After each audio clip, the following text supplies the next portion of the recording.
اپنے مسائل کو حل کرنے کے لیے سبسکرائب کریں آپ کے مسائل کا حل۔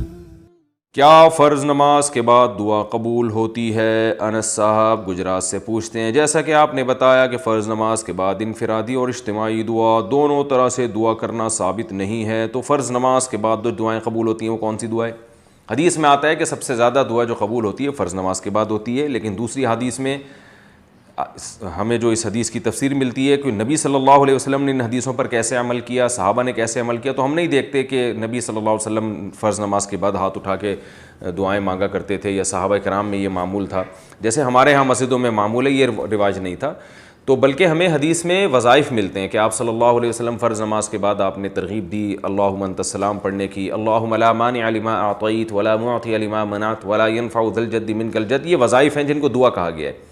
جیسے مسجد میں داخل ہونے کی دعا ہے نا، تو ہے تو وہ دعا، اب یہ نہیں کہ آپ ہاتھ اٹھا کے دعا مانگنا شروع کر دیں، بلکہ وہ وظیفہ ہے۔ جب آپ مسجد میں داخل ہوں گے درود شریف پڑھ کے اللہم افتح لی ابواب رحمتک، اس کو دعا کہا گیا ہے، تو یہ قبول ہوتی ہے۔ مسجد سے نکلنے کی دعا، اذان کے بعد کی دعا اللہم رب ہذہ الدعوۃ التامہ، تو اسی طرح نمازوں کے بعد کی دعائیں جو ہیں وہ مقرر کلمات ہیں، منقول کلمات ہیں جو آپ صلی اللہ علیہ وسلم پڑھا کرتے تھے، چونکہ صحیح حدیث سے یہ بات ثابت ہے کہ آپ صلی اللہ علیہ وسلم فرض نماز کے بعد اللہم انت السلام کے بقدر بیٹھتے اور پھر کھڑے ہو جاتے، تو یہ صحیح حدیث سے یہ بات ثابت ہے، میں بیان میں اس کا حوالہ بھی دے چکا ہوں۔ تو اور اس سے بھی پتہ چلتا ہے کہ وہ جو فرض نماز کے بعد دعائیں ہیں نا، جو سارے وظائف نبی نے بتائے ہیں، وہ بھی فرض نماز کے متصل بعد نہیں ہیں بلکہ سنتوں کے بعد ہیں، یعنی فرض نماز جب مکمل ہو جائے سنتوں کے ساتھ اس کے بعد ہیں۔ اس طرح سے تمام حدیثیں جمع ہو جاتی ہیں، تو کیونکہ دوسری حدیث میں آ رہا ہے کہ آپ اللہم انت السلام کے بقدر بیٹھتے تھے، اور ایک حدیث میں آ رہا ہے کہ اللہم لا مانع لما اعطیت پڑھتے تھے، اسی طرح حدیث میں آتے آیت الکرسی پڑھنے کی بھی ترغیب ہے۔ تو علماء نے دونوں طرح کی حدیثوں کو جمع کر کے یہ کہا ہے، جو محقق علماء ہیں، کہ فرض نماز کے بعد آپ اللہم انت السلام کے بقدر دعا مانگیں، یعنی اللہم انت السلام پڑھیں، یہ خود دعا ہے، اس کے بعد آپ سنتیں پڑھیں، پھر اس کے بعد باقی تمام وظائف آپ کمپلیٹ کریں، اور پھر آپ اگر ہاتھ اٹھا کے دعا مانگنا چاہیں تو جائز ہے، اس میں کوئی حرج نہیں ہے۔ فرض کے بعد جب ہاتھ اٹھا کے پابندی سے لوگ دعا مانگتے ہیں تو لوگ اس کو نماز کا حصہ سمجھتے ہیں۔ جب آپ سنتوں کے بعد اخپل طریقے سے دعا مانگیں گے تو وہ تو مانگیں، جتنی مرضی مانگیں، اس کو لوگ سنت بھی نہیں سمجھتے، وہ جائز ہے، اس میں کوئی حرج نہیں، بشرطے کہ وہ بھی اجتماعی نہ ہو،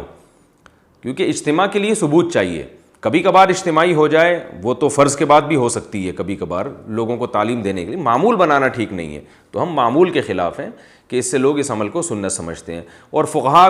نے بھی اس کا تذکرہ نہیں کیا اس دعا کا، بلکہ اس کے خلاف تذکرہ کیا ہے۔ فتاوی عالمگیریہ جو فقہ حنفی کی مشہور کتاب ہے، اس میں صاف لکھا ہوا ہے کہ امام کو چاہیے کہ نماز کے بعد اللہم انت السلام ومنک السلام تبارکت یا ذا الجلال والاکرام اتنی دیر بیٹھے اور پھر کھڑا ہو جائے۔ وہاں بھی یہ نہیں ہے کہ دعا مانگے ہاتھ اٹھا کے، تو ہماری جو عربی فتاوی ہیں ان میں بھی یہی لکھا ہوا ہے، اور قرآن یعنی احادیث میں سے بھی یہی بات ثابت ہے،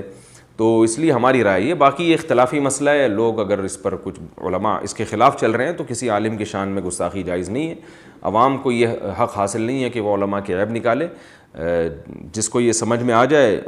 تو اس پر عمل کرے، نہیں سمجھ میں آئے تو بھئی جس کی بات سمجھ میں آ رہی ہے اس پر عمل کرے، ایک دوسرے سے لڑے نہیں، اختلاف نہ پھیلائیں، نفرتیں نہ پھیلائیں، چھوٹے چھوٹے مسائل ہیں، یہ کوئی بہت بڑے بڑے مسائل نہیں ہیں، تو اپنی رائے پر عمل کریں، اور کسی کو نہ برا کہیں نہ برا سمجھیں، نہ کسی کو جاہل سمجھیں۔ سب کا مقصد حدیث ہی کو فالو کرنا ہوتا ہے، سوچنے کا انداز سب کا ایک دوسرے سے مختلف ہوتا ہے، لیکن ہماری رائے بہرحال یہ ہے، اور مجھے اس پہ بہت زیادہ اطمینان ہے، شرح صدر ہے۔